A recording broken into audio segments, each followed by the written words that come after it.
nous savons que les francs CFA se produisent non pas sur le territoire africain, mais à Chamalières, près de Clermont-Ferrand. C'est-à-dire, le franc CFA étant la propriété à 100%, parce qu'il y a beaucoup d'Africains qui ont encore du mal à comprendre ça. Le franc CFA étant la propriété à 100% de la France, c'est la France seule qui produit les francs CFA et les met à la disposition des Africains, moyennant la récupération de leurs devises. Nous avons, pendant plus de 20 ans, fait ce genre de débat. Donc, pour que les Africains qui étaient jusque-là soient dans le doute, soit naïfs, soit simplement dans l'ignorance, puissent comprendre, voilà des faits qui sont observés aujourd'hui. Le terrorisme est un moyen puissant mis en place par l'ennemi sempiternel pour envahir l'Afrique, réduire les Africains en esclavage chez eux-mêmes et avec une vision très claire, faire disparaître même les Africains du continent qui est le plus riche au monde et qui le convoite. Aujourd'hui, la Chine est devenue la première puissance économique du monde. J'insiste, même si ça peut choquer ceux qui sont encore dans l'atavisme, c'est la Chine, ici et maintenant où je vous parle, qui finance les États-Unis d'Amérique. C'est la Chine qui finance l'Union européenne, c'est-à-dire tous les pays d'Europe. En un mot, c'est la Chine qui finance le monde entier. C'est dû à quoi? C'est dû à la force de travail des Chinois. Laquelle force des Chinois est mise à contribution tout simplement par un outil qui est la monnaie de la Chine. Vous voyez ce qui se passe aujourd'hui en Russie de Vladimir Poutine. Parce que quand nous parlons, les gens disent que nous sommes des rêveurs, nous ne sommes pas réalistes. Quand tous les pays occidentaux, j'insiste sur le mot tout, tous les pays occidentaux se sont ligués contre la Russie et ils voulaient démanteler l'économie de la Russie, qu'est-ce que la Russie a dit? Bien sûr, le rouble c'est la monnaie de la Russie, pour ceux qui ne le savent pas, a commencé à chuter au départ. Mais quand Vladimir Poutine a dit, bon, faites ce que vous voulez, mais que ce soit notre gaz, ne serait-ce que ça seulement, notre blé, notre pétrole, etc. Mais prenons simplement le gaz. Vous nous payez ni en euros, ni même en dollars, qui sont des monnaies indignes. Ce sont ces mots. Mais vous allez nous payer dans notre propre monnaie qui est le rouble. Du coup, les Européens, les Occidentaux sont obligés de chercher à travers le monde entier, précisément sur le marché des monnaies qu'on appelle le marché des champs. Ils sont obligés d'aller acheter le rouble et aller payer leurs factures de gaz. Ça, c'est la loi de l'offre et de la demande. Quand la demande d'un bien est supérieure à son offre, son prix augmente. Eh bien, la valeur du rouble a augmenté plus de 30%. C'est-à-dire plus que ce que le rouble avait perdu. Les Américains, aujourd'hui, où nous parlons, disent que la monnaie la plus puissante du monde, c'est devenu le rouble. Pourquoi? Parce que Vladimir Poutine, tout comme d'ailleurs la Chine, a pris les décisions de racheter, d'acheter beaucoup de stocks d'or. D'abord, la Russie a beaucoup d'or, mais en plus, achète beaucoup de stocks d'or. Ce qui veut dire que le rouble russe est garanti par les stocks d'or que la Russie détient. Deuxièmement, la Russie n'est pas n'importe quel pays. La Russie détient des biens réels. Et grâce à ces biens, la monnaie de la Russie est une véritable mine d'or. on demande simplement aux Africains d'arrêter de se rendre ridicules et de voir ce que la nature leur a donné. Prenez cette décision de battre la monnaie unique africaine. Cette monnaie unique africaine sera garantie, je répète, par les stocks d'or et de diamants que les Africains détiennent. Deuxièmement, les Africains, au lieu de se complaire dans la mendicité, eh bien, ils peuvent dire désormais, non seulement entre nous les Africains, nous allons commercer, mais ceux qui veulent commercer avec nous, ils doivent nous payer dans notre monnaie unique africaine. Voilà. Quand on a ça, on ne voit toujours pas comment les Africains peuvent aller trouver du plaisir à aller mendier. Parce que c'est ça le problème de l'Afrique.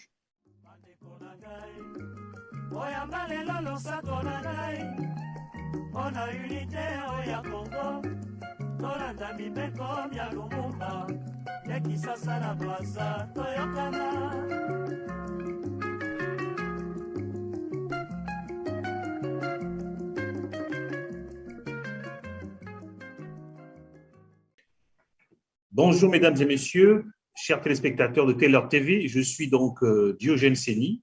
J'ai le plaisir de vous revoir encore aujourd'hui sur une nouvelle émission Umoja ni Nguvu, l'union fait la force, ou les solutions panafricanistes. Aujourd'hui, nous avons l'honneur de recevoir le professeur Nicolas Agbohou. Le professeur Nicolas Agbohou n'est plus à présenter, mais je vais quand même rappeler ici le livre que vous connaissez, que vous trouverez un peu sur toutes les plateformes, le franc CFA et l'euro contre l'Afrique. Ce livre est un livre qui est devenu historique, culte, qui a été publié dans les années 2000, depuis les années 2000. Le professeur Agbohou a mené ce combat à la suite des autres figures africaines très importantes. On peut rappeler beaucoup plus loin Hossein Diafana, on peut rappeler aussi le professeur Tudjian Pouemi, etc. Donc, qui ont fait la démonstration de façon scientifique dans le domaine de l'économie, de ce que l'on appelle la répression monétaire, à travers donc la monnaie qu'on appelle le franc CFA, qui est la propriété de la France. Alors, notre émission aujourd'hui ne sera pas consacrée à la démonstration de ce que le professeur Agbohou a déjà fait depuis 20 ans, dans des dizaines de conférences, dans cet ouvrage que je vous remets encore à l'écran. Aujourd'hui, l'émission sera consacrée spécifiquement aux solutions. Donc, le thème, c'est quelles sont donc les solutions salvatrices de l'Afrique. Parce que, comme vous le savez, la question de la souveraineté gagne de plus en plus la jeunesse africaine, gagne de plus en plus les milieux, les élites de la société civile africaine. Le plus important, c'est de savoir les pistes de solutions. Parce que le constat, les protestations, c'est une chose, mais nos populations attendent surtout des solutions. Le professeur Agbohou intervient aussi à un double titre. Il est, en tout cas, dans son travail de scientifique, d'expert, il est aussi spécialiste, en tout cas, des causes structurelles endogènes de la faim, du sous-développement. Et donc, c'est en tout cas muni de tout ça qui va nous mener dans cette émission vers des solutions pour que les partis politiques, les associations, les sociétés civiles, la jeunesse africaine s'en saisissent et en fassent des éléments programmatiques concrets pour sortir l'Afrique justement de cette situation. Professeur Agbohou, bonjour, bonsoir par rapport à ceux qui nous suivent par le monde. Bonsoir. En tout cas, je salue toute l'Afrique, tous les enfants de l'Afrique, où qu'ils se trouvent dans le monde. Et je vous remercie pour m'avoir invité au chevet de l'Afrique. Pendant des années, nous ne faisons que critiquer. Nous pensons que l'heure est venue maintenant de faire des propositions qui, de notre point de vue, si elles sont appliquées, vont permettre à l'Afrique de changer radicalement de visage. Et nous allons même plus loin pour dire que ces solutions que nous allons proposer à moyen terme permettront à l'Afrique non seulement de renaître de ses cendres actuelles, mais de reprendre la direction du monde comme elle l'a fait déjà dans le passé pendant des millénaires. Donc, si vous me permettez, nous pouvons rentrer directement dans le sujet. Bien sûr, professeur. Voilà. D'abord, je fais un constat que tout le monde fait d'ailleurs. Le premier constat, c'est que nous voyons les enfants d'Afrique qui désertent le continent le plus riche au monde et qui vont, dans leur exode, mourir dans le désert africain, mourir dans les océans, se faire des esclaves volontaires dans les pays arabo-musulmans. Et ça, c'est inacceptable. Nous constatons aussi qu'il y a partout des guerres civiles en Afrique. Aujourd'hui, nous constatons qu'il y a ce qu'on appelle le terrorisme. De quel terrorisme, rappelons-le avec force, en Afrique de l'Ouest comme en Afrique centrale, est financé par le franc CFA, en abrégé le franc CFA, c'est-à-dire le franc des colonies françaises d'Afrique, qui, nous l'avons démontré amplement, est une monnaie nazie. Parce que c'est ce que faisaient les nazis. Il y a beaucoup qui sont étonnés de constater que on trouve avec les terroristes qui sont capturés, avec des liasses, des paquets, des mallettes de francs CFA, tout neuf. Même si nous faisons toujours des critiques sévères contre les dirigeants africains, nous pouvons quand même accepter, nous pouvons quand même leur accorder le crédit selon lequel ce ne sont pas ces dirigeants africains, notamment les gouverneurs des 3 banques centrales africaines, c'est-à-dire les gouverneurs de la BCEAO de l'Afrique de l'Ouest, le gouverneur de la BCC, Banque centrale des Comores, et le gouverneur de la BEAC, Banque des États de l'Afrique centrale. Ce ne sont pas ces 3 gouverneurs-là qui donnent des instructions pour qu'on puisse produire des francs CFA tout neufs et les donner à des djihadistes, à des terroristes pour venir combattre les Africains. Cela n'est pas possible dans la mesure où nous savons que les francs CFA se produisent non pas sur le territoire africain, mais à Chamalières, près de Clermont-Ferrand. C'est-à-dire, le franc CFA étant la propriété à 100%, parce qu'il y a beaucoup d'Africains qui ont encore du mal à comprendre ça. Le franc CFA étant la propriété à 100% de la France, c'est la France seule qui produit les francs CFA et les met à la disposition des Africains, moyennant la récupération de leurs devises. Nous avons, pendant plus de 20 ans, fait ce genre de débat. Donc, pour que les Africains qui étaient jusque-là soient dans le doute, soit naïfs, soit simplement dans l'ignorance, puissent comprendre, voilà des faits qui sont observés aujourd'hui. Le terrorisme est un moyen puissant mis en place par l'ennemi sempiternel pour envahir l'Afrique, réduire les Africains en esclavage chez eux-mêmes et avec une vision très claire, faire disparaître même les Africains du continent qui est le plus riche au monde et qui le convoite. Donc, quand on sait ça, la solution, la vraie, c'est-à-dire nous allons nous débarrasser de ce franc CFA. Et si les Africains arrivent à se débarrasser de ces francs CFA, il est évident que la France n'aura pas les moyens objectifs et financiers pour financer ce terrorisme en Afrique dite francophone. Donc, qu'est-ce qu'il faut faire? Il est évident que le colonel Kadhafi avait osé fabriquer, inventer la monnaie unique africaine avec le dinar or. Et comme tout le monde le sait maintenant, il avait signé son arrêt de mort.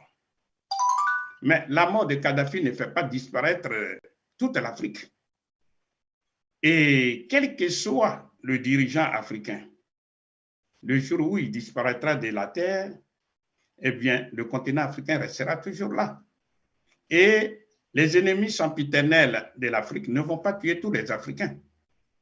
C'est pourquoi nous disons ici et maintenant, il faut que les Africains comprennent définitivement la nécessité de se donner des moyens objectifs pour se développer, c'est-à-dire résoudre leurs problèmes. Quels sont ces moyens objectifs? Il y a 4 solutions que on en vient maintenant aux solutions alors. Voilà, que je vais énoncer. D'accord. La première solution salvatrice, c'est ce que nous appelons la monnaie unique africaine, en abrégé la MUA. La deuxième solution, c'est la transformation en Afrique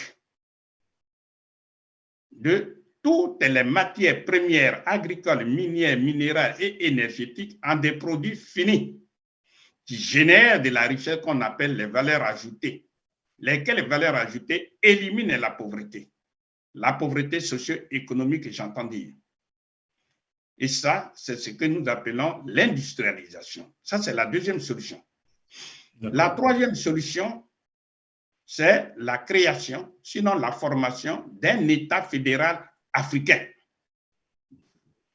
Et enfin, la quatrième solution, c'est la solution dite anthropologique, qui est la résurgence du passé glorieux de l'Afrique qui a fécondé toute l'humanité. Donc, dans cette première séance, nous allons tenter de développer la première solution, c'est-à-dire la monnaie unique africaine. La monnaie unique africaine, souvent les gens parlent de la monnaie unique africaine, ils ne savent pas par où commencer. Comment faire? D'abord, il faut savoir que cette monnaie unique africaine va dormir dans une maison qu'on appelle la Banque centrale africaine. Cette Banque centrale africaine est une entreprise, comme toutes les banques d'ailleurs. Et comme toute entreprise, elle aura un capital social qui sera apporté par toutes les banques centrales nationales et communautaires, ou bien Banque centrale nationale d'un côté, ou bien Banque centrale communautaire, qui sont la BCAO et la BEAC. Donc, pour mémoire, la Banque centrale nationale dans un pays coiffe toutes les banques commerciales, lesquelles banques commerciales sont en contact direct avec les agents économiques qui sont les ménages, les entreprises, les collectivités territoriales, etc. Ce qui veut dire que lorsque la Banque centrale nationale est vraiment libre et qu'elle veut favoriser l'accès au crédit bancaire des agents économiques, elle baisse son taux d'intérêt directeur. Exemple, elle va dire mon taux d'intérêt directeur est de 1%. Et les banques commerciales vont aller prendre l'argent au niveau de la Banque centrale nationale. Et admettons, M. Diogène, il dit j'ai un projet, il s'adresse à sa banque commerciale. Il dit j'ai un projet, j'ai besoin de 100 millions. Le banquier examine le projet, il voit que le projet est rentable. Il dit bon, puisque vous avez un projet qui est rentable, je vais le financer. Mais pour le financer, attendez, je m'en vais prendre l'argent au niveau de la Banque centrale nationale.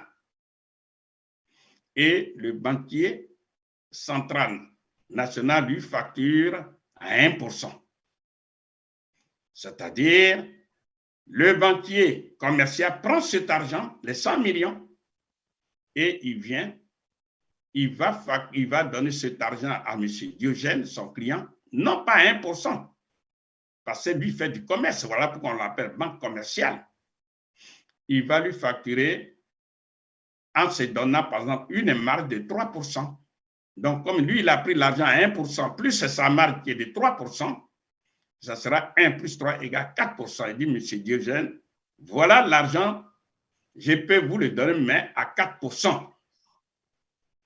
Eh bien, M. Diogène, qui sait que l'argent lui est accordé et qui est moins cher, il s'endette et il va aller réaliser son projet. Et la réalisation de ces projets va lui permettre de rembourser cet argent à des périodes qui sont préalablement fixées. Nous ne rentrons pas dans ce détail. Mais si le banquier central ne veut pas favoriser l'accès au crédit par les agents économiques, lui, il va dire, je vais exagérer, que le taux d'intérêt est de 15%. Eh bien, quand le banquier commercial de M. Diogène va aller là-bas, eh bien, le banquier central va lui dire, l'argent est disponible, mais à 15%. 15% qu'il va prendre cet argent, plus 3%, par exemple, qu'il va se donner comme marge, sera 15 plus 3 égale 18%. Il dira, M. Diogène, je peux vous donner cet argent non plus à 4% comme hier, mais maintenant à 18%. Évidemment, l'argent est devenu trop cher. M. Diogène ne va pas être encouragé. Voilà, ça c'est de façon résumée la politique monétaire. D'accord. Ce qui veut dire quoi?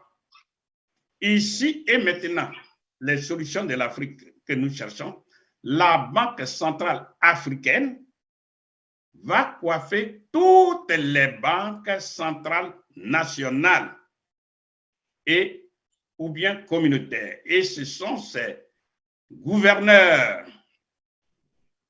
des différentes banques centrales nationales qui vont siéger au sommet là-bas de la Banque centrale africaine, vont prendre la décision de la politique monétaire.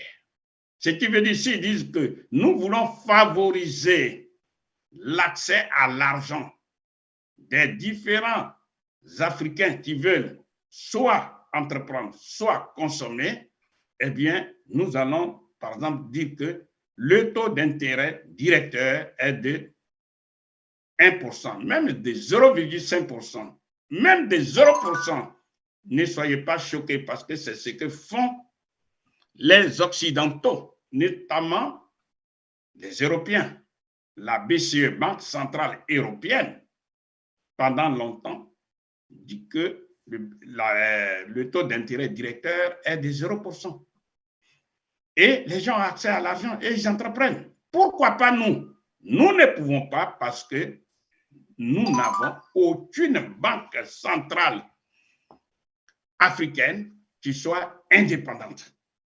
Donc, il s'agit aujourd'hui de prendre des décisions, en tout cas que les Africains prennent la responsabilité sur eux de se créer une monnaie, la monnaie unique africaine. Cette monnaie unique africaine, je reprends, va dormir dans la Banque centrale africaine. Laquelle Banque centrale africaine va coiffer toutes les banques centrales nationales ou communautaires. Lesquelles banques centrales nationales ou communautaires vont coiffer toutes les banques commerciales qui sont en relation directe avec les agents économiques, lesquels agents économiques vont prendre l'argent, vont s'endetter pour consommer ou pour entreprendre.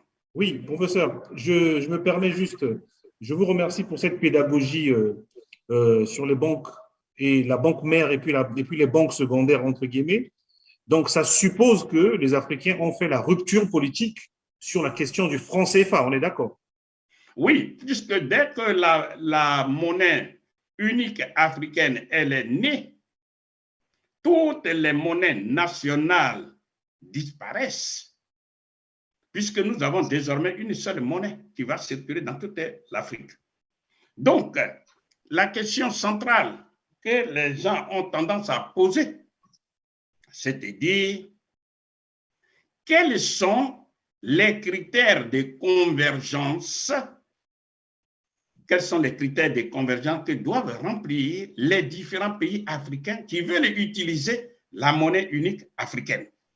C'est ça, c'est sur ça que beaucoup de pays, ou du moins les Africains, c'est là, ils s'auto-limitent. C'est-à-dire, prenons le cas de la BCAO, ou du moins de la CEDEAO, ils se sont donné des critères de convergence assez compliqués et difficiles à remplir. Nous disons et nous répétons avec sérieux que face à l'urgence de l'Afrique, nous devons maintenant prendre des dispositions inspirées des autres pays du monde qui ont réussi à faire de la monnaie unique. Le premier exemple, c'est le dollar américain. Le dollar américain, lorsque les 13 colonies anglaises ont pris leur indépendance vis-à-vis de l'Angleterre, ces 13 pays américains ont décidé de façon unilatérale, c'est-à-dire ont pris une décision politique pour dire que nous faisons du dollar notre monnaie unique. Parce qu'aux États-Unis d'Amérique, il y avait plusieurs monnaies. Nous n'allons pas faire ici le détail. Et à partir de là, le dollar américain a été créé. Et tous les autres pays qui intègrent les États-Unis d'Amérique, eh bien, ils utilisent le dollar comme leur monnaie unique. Aujourd'hui, ils sont 50. Et ça ne pose aucun problème. Il n'y a pas de critères de convergence. C'est la décision politique. Il faut que les Africains apprennent cela. Le deuxième exemple, c'est celui du Canada. Le Canada voisin a ce qu'on appelle 10 pays, qu'on appelle 10 provinces. Eh bien, les parlementaires canadiens se sont réunis et ils ont dit, nous mettons fin à toutes ces monnaies qui existent et le dollar canadien est notre monnaie unique. Le dollar canadien marche très bien dans ce vaste pays qui est le Canada. Ça, c'est le deuxième exemple. Le troisième exemple, c'est celui de la Chine. En Chine, il y a 30 provinces, pour ne pas dire 30 pays. Vaste pays. Aujourd'hui, de 1,5 milliard de personnes dans la réalité, mais officiellement, on nous dirait 1,3 milliard. Mais pour mémoire, pour que les Africains puissent comprendre, avant 1949, les Chinois étaient moins de 500 millions de personnes et ils mouraient de faim. Ils mangeaient même de la chair humaine. Ils étaient dirigés par des gens comme les Chiang Kai-shek, soutenus par des Américains. Il a fallu Mao Zedong et ses amis révolutionnaires qui ont mené une guerre de libération totale. Et quand ils ont rapporté la victoire, ils ont pu inventer le yuan chinois qui dort dans la banque centrale nationale de la Chine qu'on appelle la Banque populaire de la Chine. Et avec le yuan, la monnaie chinoise unique, eh bien, les Chinois se sont mis au travail. Et ils ont pu transformer toute l'économie, parce que celui qui transforme son environnement, celui qui fait le travail, c'est l'être humain. Donc, quand vous avez des êtres humains, eh bien, vous les mettez au travail, et la manière la plus efficace de les mettre au travail, c'est de les payer. Payer avec quoi? Non pas avec les dollars, non pas avec les monnaies étrangères, mais avec la monnaie du pays. C'est ce que la Chine a fait. Et les Chinois se sont mis au travail. Hier, eux qui mouraient de faim et qui excellaient dans l'anthropophagie. Aujourd'hui, la Chine est devenue la première puissance économique du monde. J'insiste, même si ça peut choquer ceux qui sont encore dans l'atavisme. C'est la Chine, ici et maintenant où je vous parle, qui finance les États-Unis d'Amérique.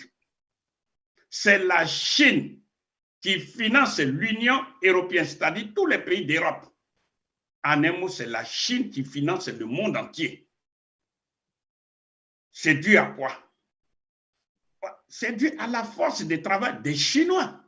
Laquelle force des Chinois est mise à contribution tout simplement par un outil qui est la monnaie de la Chine. Ça, c'est le deuxième exemple. Aujourd'hui, la Chine est une puissance nucléaire. Personne ne peut s'amuser à aller s'attaquer à la Chine aujourd'hui.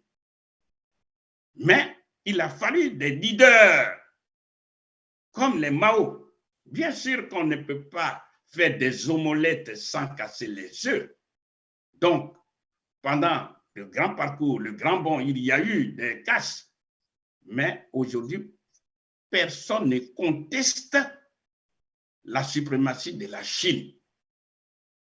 Aujourd'hui, quand on regarde des pays africains, des micro-États, nous sommes incapables de nourrir décemment ses compatriotes. La Chine nourrit 1,5 milliard de personnes. Qu'est-ce que c'est? 25 millions de personnes, 10 millions de personnes. Quand on prend nos différents petits États, et il y a du chômage massif, les gens n'arrivent même pas à satisfaire les besoins les plus élémentaires.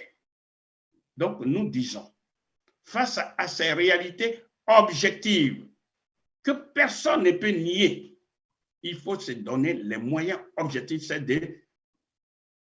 de nous unir à travers la monnaie unique africaine. Professeur, le troisième exemple, donc le quatrième exemple, c'est celui de la Suisse.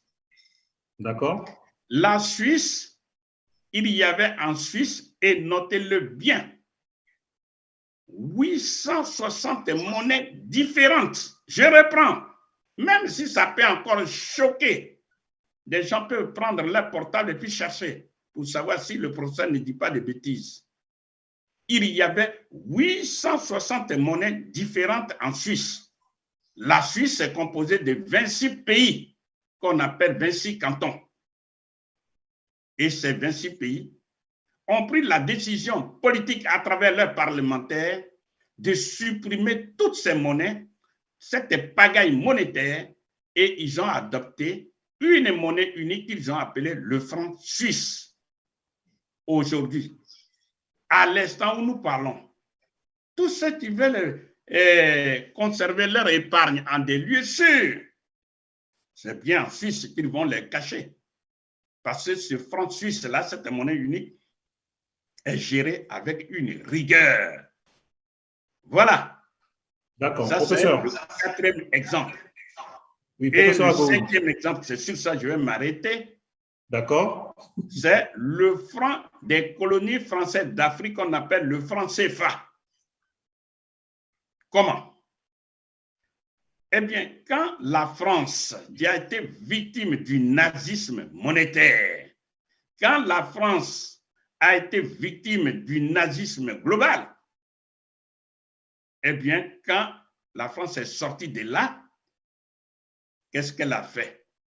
Elle a pris elle a été inspirée par le nazisme monétaire que Adolf Hitler lui a infligé.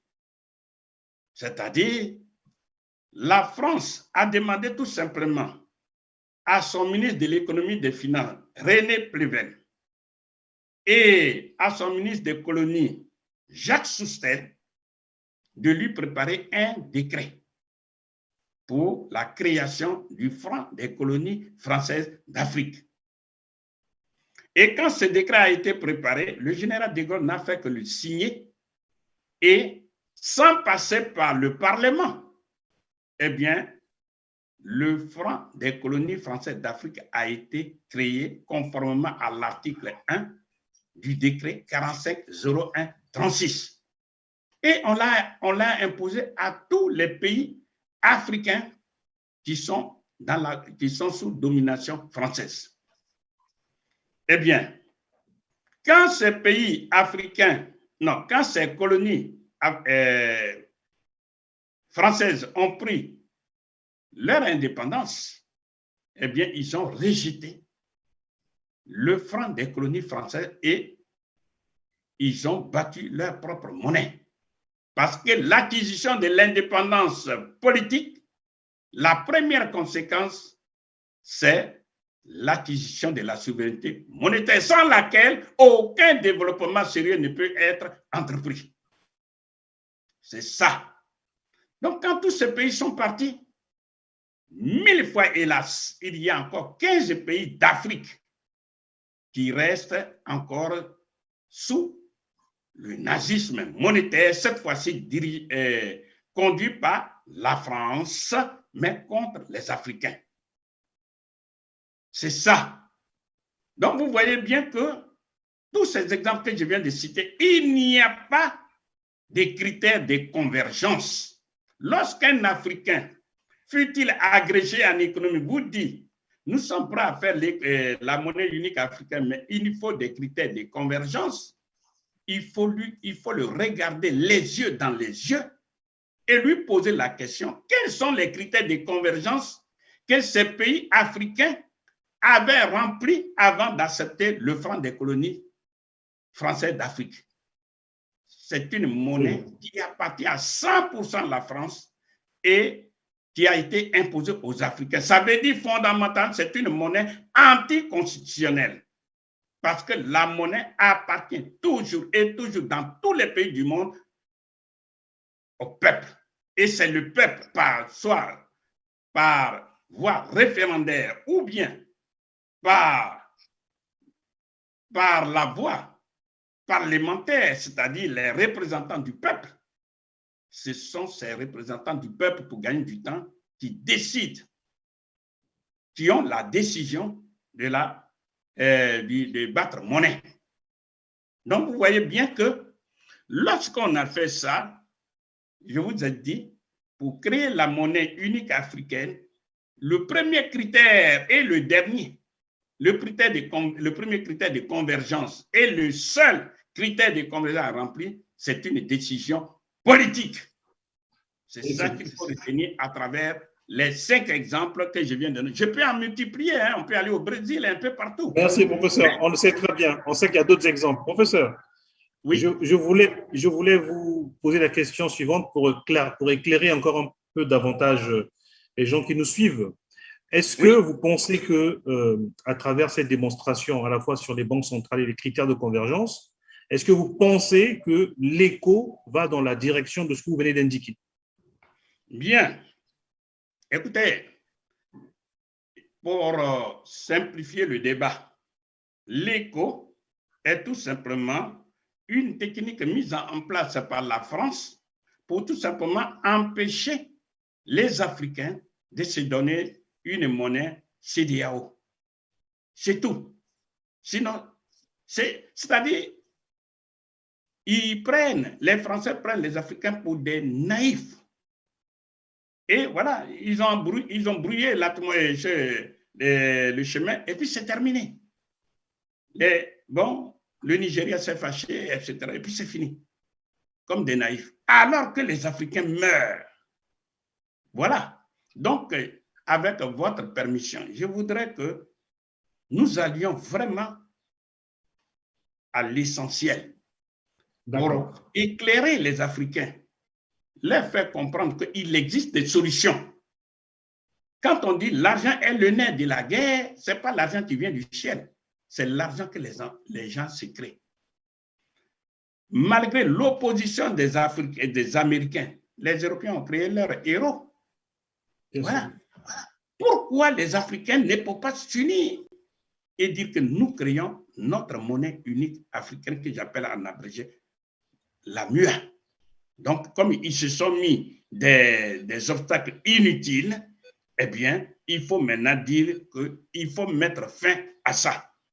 Maintenant, les autres questions, bien sûr qu'on ne va pas tout épuiser, mais sur la monnaie unique africaine. Les questions qui viennent souvent, c'est de dire, après les critères de convergence, qui va garantir la monnaie unique africaine? Si on bat notre, qui va donner la garantie? Souvent, les gens en parlent. Eh bien, nous disons et nous répétons à satiété que ce sont les Africains eux-mêmes qui ont les moyens puissants pour garantir leur propre monnaie unique africaine. Parce que quand on vous parle de la garantie française pour le franc CFA, tout ça, c'est du mensonge parce que ceux qui garantissent le franc CFA, ce sont les Africains eux-mêmes à travers les stocks d'or et les devises qu'ils donnent à la France.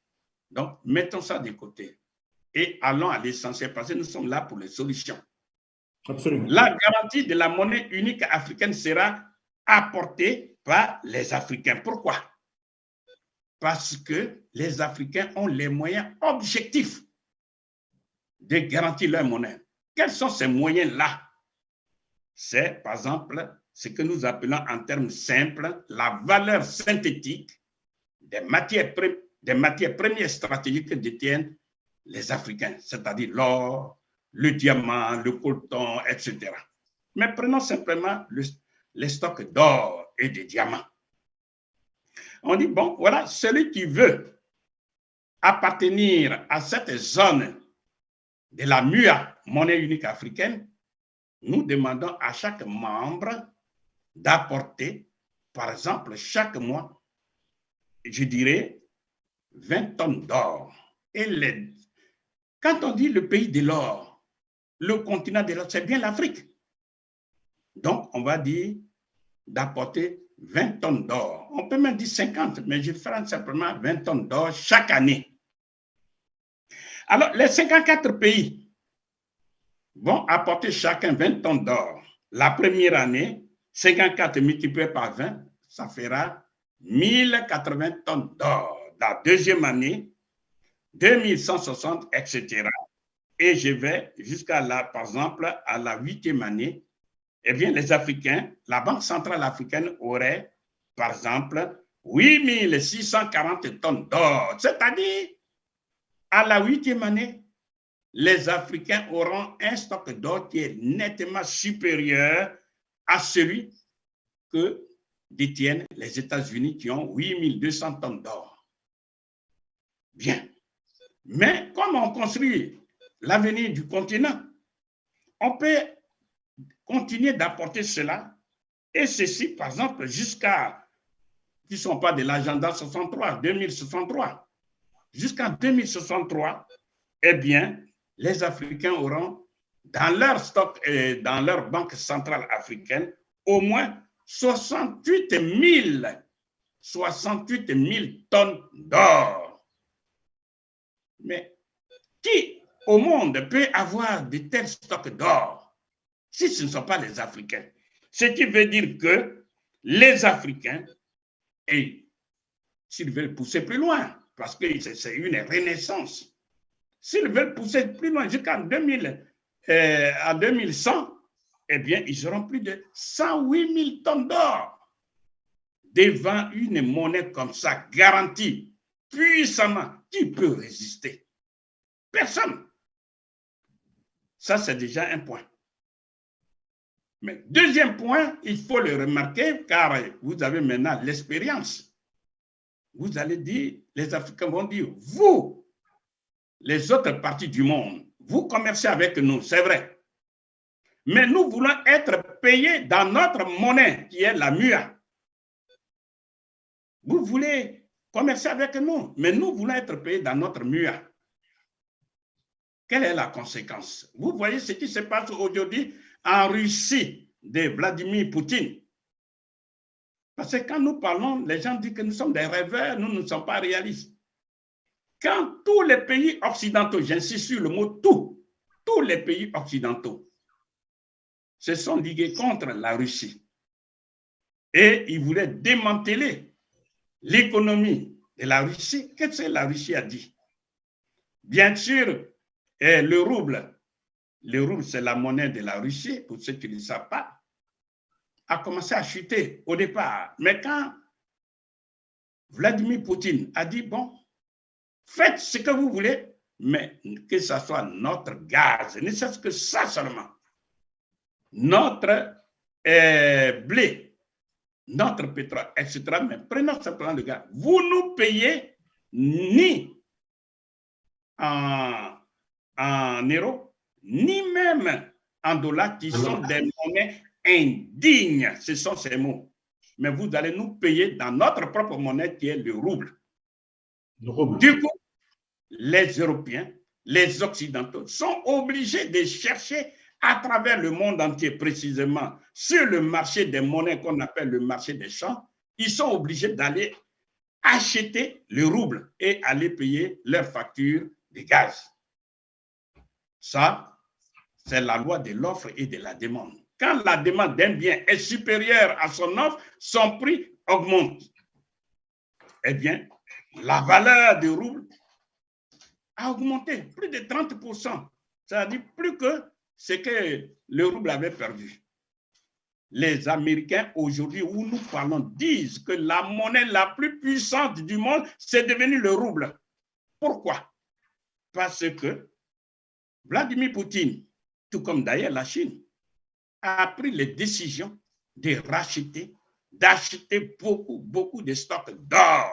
D'abord, la Russie a beaucoup d'or, mais en plus, achète beaucoup de stocks d'or. Ce qui veut dire que le rouble russe est garanti par les stocks d'or que la Russie détient. Deuxièmement, la Russie n'est pas n'importe quel pays. La Russie détient des biens réels. Et grâce à ces biens, la monnaie de la Russie est une véritable mine d'or. On demande simplement aux Africains d'arrêter de se rendre ridicules et de voir ce que la nature leur a donné. Prenez cette décision de battre la monnaie unique africaine. Cette monnaie unique africaine sera garantie, je répète, par les stocks d'or et de diamants que les Africains détiennent. Deuxièmement, les Africains, au lieu de se complaire dans la mendicité, eh bien, ils peuvent dire désormais, non seulement entre nous les Africains, nous allons commercer, mais ceux qui veulent commercer avec nous, ils doivent nous payer dans notre monnaie unique africaine. Voilà. Quand on a ça, on ne voit toujours pas comment les Africains peuvent aller trouver du plaisir à aller mendier. Parce que c'est ça le problème de l'Afrique. Si on ne respecte pas aujourd'hui les Africains, quel que soit le lieu où ils se trouvent, on dit voilà des sous-hommes. Voilà des gens incapables de tirer profit de ce que la nature leur a donné. Ils attendent toujours être sous la table, alors qu'ils ont tous les moyens pour diriger le monde. Donc, ça, c'est la deuxième question qui est soulevée. Qui va garantir notre monnaie? La troisième question que les gens se posent, est-ce que la MIA, c'est-à-dire la monnaie unique africaine, sera convertible? Nous disons oui. Naturellement, oui. La monnaie unique africaine sera convertible. Une monnaie est dite convertible quand vous détenez cette monnaie et que vous allez à travers le monde entier et arriver dans ce pays, dans n'importe quel pays, vous sortez la monnaie. Et vous dites, voilà, je viens d'arriver par exemple au Congo-Brazzaville. j'ai dans ma poche, par exemple, le dollar américain, il va voir le banquier, donnez-moi l'équivalent en monnaie locale du Congo. Eh bien, on convertit et on lui donne la monnaie du pays. C'est ça qu'on appelle une monnaie convertible. C'est valable pour le dollar américain, l'euro chinois, non, l'euro européen, le shilling du Kenya, le rand de l'Afrique du Sud et tant d'autres. Donc, notre monnaie unique africaine sera effectivement convertible. Cela suppose, pour que justement les autres banques étrangères, c'est-à-dire extra-africaines, aient un intérêt objectif à détenir la MUA, ça veut dire, nous les Africains, nous exigeons pour quiconque veut commercer avec nous, eh bien, de nous payer dans notre monnaie. C'est aussi simple que ça. C'est pourquoi, à partir de là, les autres banques du monde vont chercher à détenir la MUA. Sinon, si nous rejetons nous-mêmes notre propre monnaie et que nous ne voulons être payés qu'en dollars, en euros, en un mot, en monnaie étrangère, mais aucune banque n'a un intérêt objectif à détenir la MUA. Ce sont là les questions évidentes. Ce sont des problèmes évidents. On ne sait toujours pas qu'est-ce qui gêne les dirigeants africains pour résoudre ces problèmes, alors que ces dirigeants africains sont chèrement payés. Pourquoi? Ce n'est pas parce qu'ils lancent des coups de d'abat ou bien de machette, mais ils sont là pour prendre les décisions qui vont dans le sens supérieur, dans le sens des intérêts supérieurs des pays africains. C'est ça. Donc, on peut poser cette question. Maintenant, puisque la monnaie unique africaine MUA sera convertible, on peut se poser la question, mais ça va obéir à quel régime d'échange? On parle des régimes d'échange fixes et des régimes d'échange flexibles, sans trop rentrer dans les détails, parce que ceux qui nous écoutent constituent un milieu hétérogène. Nous allons simplement dire la MUA va obéir à un système d'échange flexible ou flottant. Bien sûr, dans une autre conférence, si vous voulez, on peut toujours spéculer dessus. Maintenant, qui va contrôler la BCA? Je rappelle, la BCA, qui veut dire Banque centrale africaine, qui va la contrôler? Puisque c'est elle qui va gérer la MUA. La MUA, je reprends, sera gérée par la Banque centrale africaine. La MUA sera produite sur le continent africain. Donc, qui va contrôler la MUA? Eh bien, c'est tout simplement, la réponse elle est évidente, puisque la monnaie appartient au peuple. Donc, la MUA sera gérée, sera contrôlée par le Parlement africain. Je reprends. La MUA, monnaie unique africaine, est une propriété des peuples africains. Donc, ce sont les représentants des peuples africains qui vont contrôler la BCA. Et à partir de là, une gestion rigoureuse sera faite. Maintenant, on peut se poser la question, puisque la MUA est là et qu'il y a plusieurs monnaies différentes, on peut faire simplement une conversion. Et à partir d'un certain délai, je ne vais pas rentrer dans toutes les technicités, dit que bon, voilà, on crée la monnaie unique africaine, elle est là. Vous avez, par exemple, 2 mois, 3 mois, maximum 5 mois, pour venir dans les banques, donner la monnaie nationale et vous prenez en contrepartie la MUA. C'est ce qu'il faut faire. Évidemment, on peut se poser la question, mais quel sera le nom réel de la MUA, monnaie unique africaine? Quel sera son nom? Personnellement, je ne me bats pas. Je ne me bats pas pour le nom. Que la MUA s'appelle Diogène, ça ne me gêne pas. Mais si on veut être sérieux, la MUA, qui veut dire monnaie unique africaine, eh bien, à partir de là même, on peut creuser. La monnaie de l'unité africaine. C'est-à-dire, si on veut maintenir MUA, la monnaie de l'unité africaine. Lorsque vous inversez en écrivant, vous-même, vous pouvez faire l'expérience, vous qui m'écoutez, écrivez MUA. Et prenez le A, mettez devant, vous obtenez OM. OM, c'est le son primordial qui génère tout l'univers. Donc, c'est à travers cette MUA-là, dont le nom mystique, spirituel est OM, c'est à travers ça, nous allons faire la renaissance de l'Afrique. Ok, Je merci rappelle. professeur.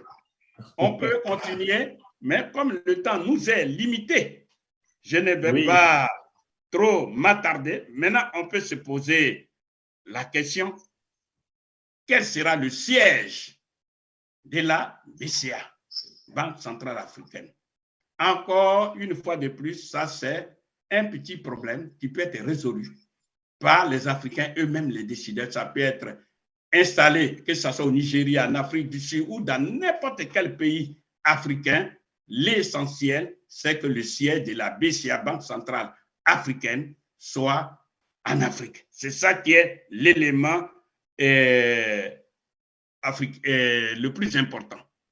Une fois on a fait rapidement le tour, on peut se poser la question, mais quels sont les avantages concrets à tirer de la monnaie unique africaine? Je vous avais déjà donné un peu un aperçu, mais comme dans toute chose, il y a toujours le problème de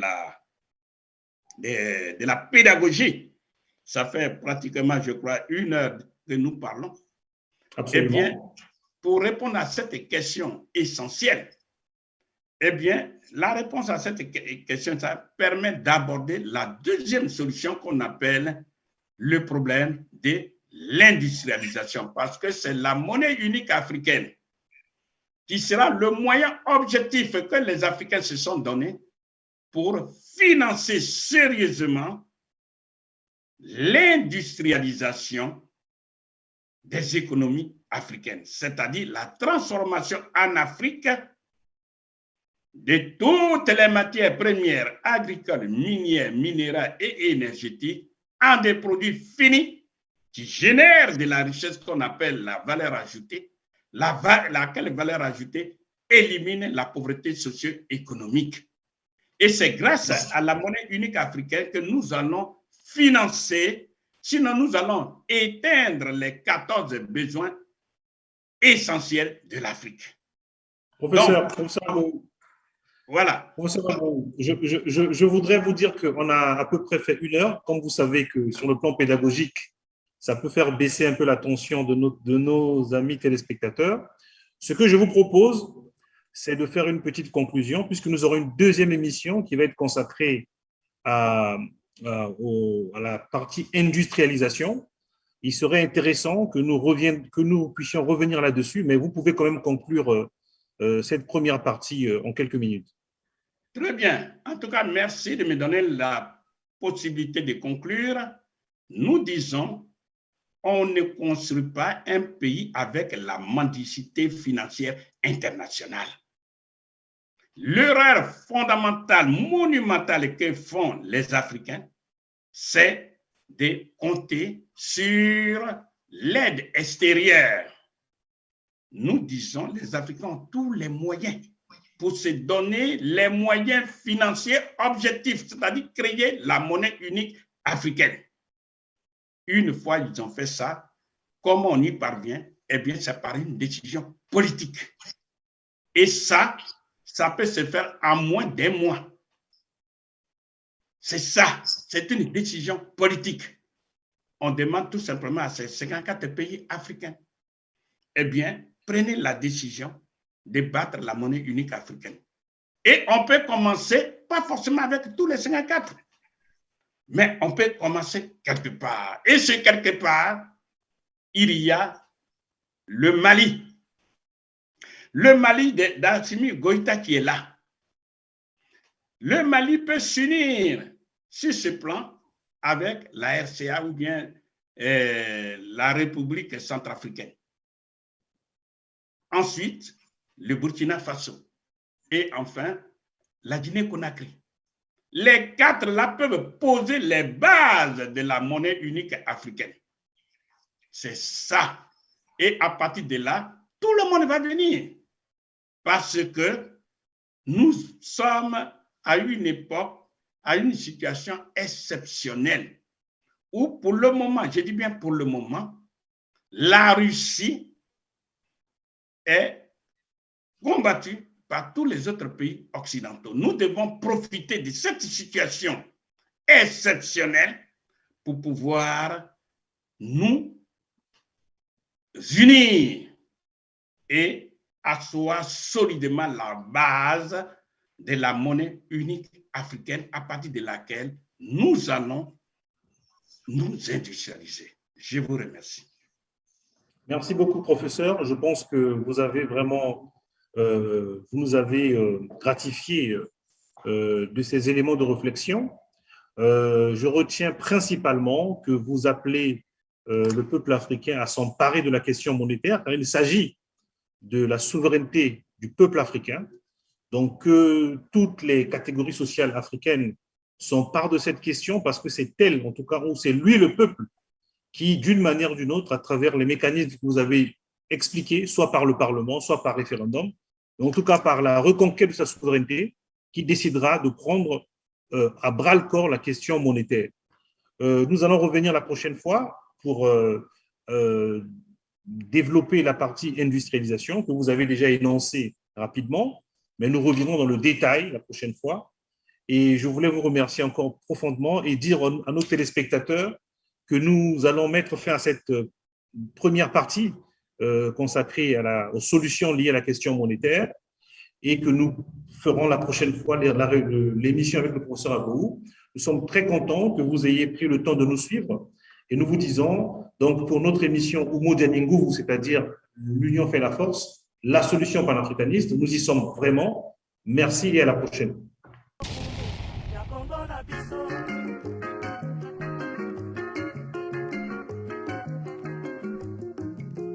na biso ebonga boye ezala kongo moko kongo ya